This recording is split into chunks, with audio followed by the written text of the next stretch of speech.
तेलंगाना कांग्रेस के 1 साल की तकमील होने के मौके पर चार मीनार के दामन में अवामी हुक्मरानी अवामी कामयाबी के उन्वान से एक तकरीब मुनक़िद हुई।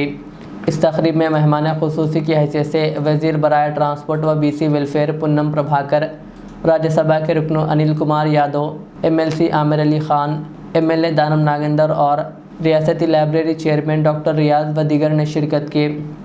इस मौके पर वज़ीर पुन्नम प्रभाकर ने खिताब करते हुए कहा कि तेलंगाना में कांग्रेस हुकूमत को 1 साल मुकम्मिल हो चुका है, जो अवामी अमंगों के मुताबिक तश्कील पाई है। उन्होंने कहा, हुकूमत ने 48 घंटों में ख़वातीन के लिए RTC बसों में मुफ्त सफ़र की सहूलत फ़राहम की, जिससे अब तक 116 करोड़ ख़वातीन मुस्तफ़िद हो चुकी है।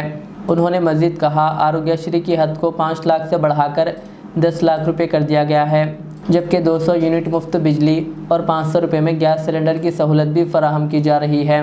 उन्होंने कहा, किसानों के 2 लाख रुपये के क़र्ज़ माफ़ किए गए और सरकारी स्कूलों में 1100 करोड़ रुपये के अखराजात से बुनियादी सहूलतों की फराहमी की गई। अलावा अज़ी गुज़िश्ता 1 साल में 55,143 सरकारी मुलाजिमतें फ़राहम की गई है।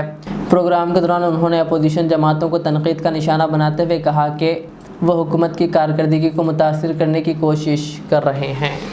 తెలంగాణ ప్రభుత్వం ఏర్పడి నేటికి 1 సంవత్సరం 3వ తారీఖు డిసెంబర్ 2023 నాడు ఫలితాలు వచ్చినప్పటికీ 7వ తేదీ నాడు లాల్ బహదూర్ స్టేడియం సాక్షిగా రేవంత్ రెడ్డి గారు ముఖ్యమంత్రిగా, బట్టి విక్రమార్క గారు ఉప ముఖ్యమంత్రిగా, మేమంతా మంత్రులంగా తెలంగాణ ప్రజల ఆకాంక్షలకు అనుగుణంగా ప్రజాపాలన ఏర్పడ్డది.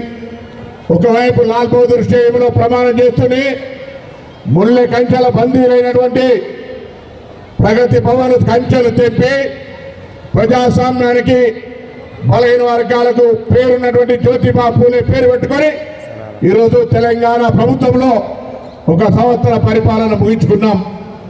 1 సంవత్సరం ప్రజాపాలన విజయోత్సవాలు అయితే ఉన్నాయి. ప్రతిపక్షాలు ఇవ్వలేదు, వీడియో ప్రజెంటేషన్ చేస్తూ ప్రభుత్వ వైఫల్యాలను చూపెట్టే ప్రయత్నం చేస్తూ ఉన్నారు. స్వాగతం ప్రతిపక్షాలుగా బాధ్యత ఉన్నది. మీరు మీ యొక్క బాధ్యతను సక్రమంగా నిర్వహించండి. తెలంగాణ అభివృద్ధికి మీ సలహా సూచనలు కూడా తీసుకుంటాం. కానీ నూతనంగా ఏర్పడ్డ ప్రభుత్వాన్ని నెలకి పిల్లి శాపనార్థాలు పెడుతూ కూలిపోతుంది, ప్రభుత్వాన్ని నిలవనీయం, ప్రభుత్వాన్ని నడవనీయం, మేము చెప్పినట్టే వినాలి, మేము చెప్తే ఏం చెప్తుంది అని ఇంకా అధికారంలో ఉన్నాం అనుకొని శాసించే రీతిలో చేస్తే అది ప్రజాస్వామ్య ప్రభుత్వంలో నడవదు. ప్రజలు ఒక సంక్షేమం కొరకు పనిచేసే ప్రభుత్వం అనే మాట మనం చేస్తూ ఉన్నాం.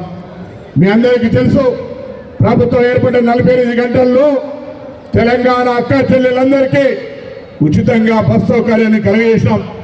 ఇలా 116 కోట్ల మంది అక్క చెల్లెళ్ళు తెలంగాణ రాష్ట్రంలో 4,000 కోట్ల విలువ ప్రయాణాన్ని వాడుకున్నారు. 5 లక్షల నుంచి 10 లక్షల ఆరోగ్యశ్రీ.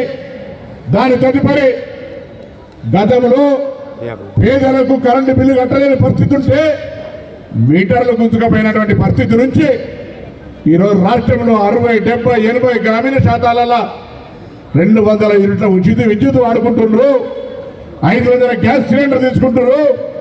గతంలో 1 లక్ష రూపాయలు రుణమాఫీ చేయాలంటే 5 సంవత్సరాలు ఇబ్బంది పడ్డటువంటి గత ప్రభుత్వ పరిస్థితి నుంచి మాట ప్రకారంగా 2 లక్షలు రైతాంగానికి రుణమాఫీ ప్రభుత్వం ఏర్పడ్డ 89 నెలల్లో చేసినటువంటి ఘనత ఈ ప్రభుత్వంది. ఇది మీ అందరి ఆశీర్వాదంతో మాత్రమే సాధ్యమైందనే మాట సందర్భంగా మనం చేస్తా ఉన్నా.